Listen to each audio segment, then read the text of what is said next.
But first, nearly 5 years to the day since the brutal killing of his wife, Aita Gurung is going on trial accused in her death after multiple case dismissals, issues with Nepalese translation, and a week of jury selection.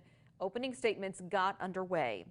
ABC 22's Isabel Shoneman is back from court, and she joins us live tonight in the newsroom. Isabel?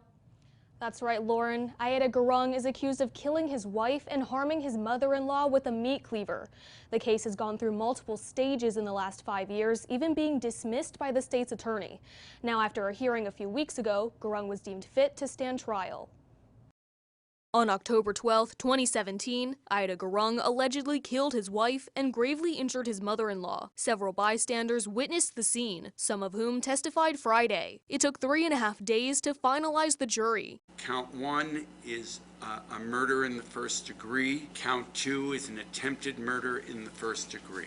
Gurung is from Nepal and needs interpretation. In past evaluations and court proceedings, it had been difficult to find Nepalese translators. With a fully working headset, opening statements began. The doctors had diagnosed and found that Mr. Gurung suffered from severe and grossly psychotic and acute disorder. Mr. Gurung meets the test of insanity at the time that he killed his wife and he injured his mother-in-law.